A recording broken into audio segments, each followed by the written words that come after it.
Hello, my name is Ivan Cabrera, and today I will be discussing two types of HVAC residential systems commonly used here in El Paso, Texas: central air conditioning, also known as refrigeration, and evaporative cooler.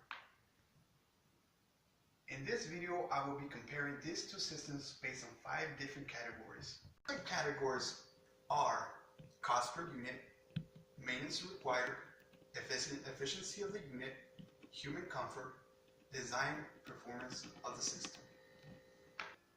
Let's start off with the cost per unit. In a 2-ton central air conditioning system, the cost starts nearly around $2,000 as compared to an evaporative cooler. You'll be looking around more or less $400.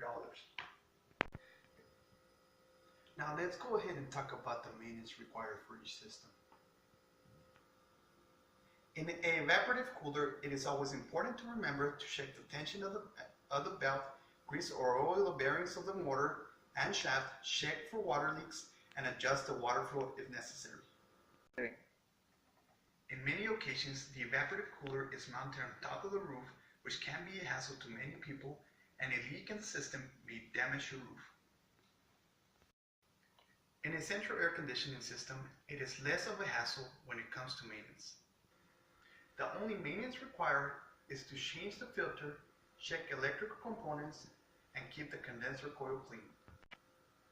There are 2 options for the central air conditioning system, which comes in a package unit or a split system.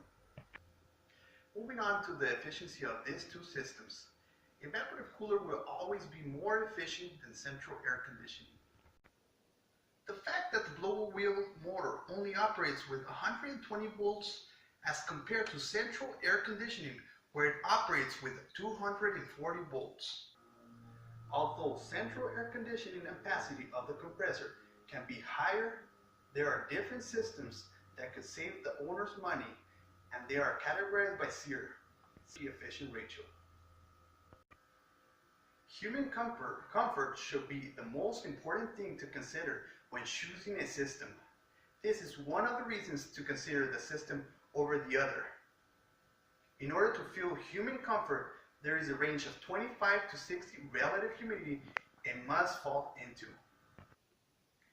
Evaporative cooler is only good for dry temperatures, but won't be as effective in a 3-digit temperature due to its high humidity level. Last but not least, design performance of the system. Central air conditioning and evaporative cooler are 2 completely different systems. They actually do the opposite of each other. Central air conditioning dehumidifies, and evaporative cooler creates humidity. So that means that if the evaporative cooler were to exceed the 16% relative humidity, there would be too much moisture in the air. It will feel uncomfortable. The advantage of the central air conditioning is that it will eliminate the issue of high humidity, and it will always satisfy the customer. Now that you guys are familiarized with these 2 systems, let's go ahead and take a look at the refrigeration system. First, let me go ahead and talk a little bit about the 4 major components on the refrigeration system, which are the evaporator, metering device, which is inside of the evaporator, compressor, which is the one that compresses the refrigerant, and the condenser, the outer coil. These 4 major components work together to provide human comfort, and the way they work together is by the sequence of removing the heat through the return, and as it travels through the evaporator carries the refrigerant inside the lines and will saturate, and it will carry the heat all the way to the outside unit, the condenser. It will then be released through a fan. This process is called thermodynamics. It is basically removing heat, and it goes like this. Heat goes through cold, heat cannot recreate it nor destroy it, it is simply transferred. And heat is absorbed through the evaporator, as I explained, and travels through the line and releases it outside on the outside unit.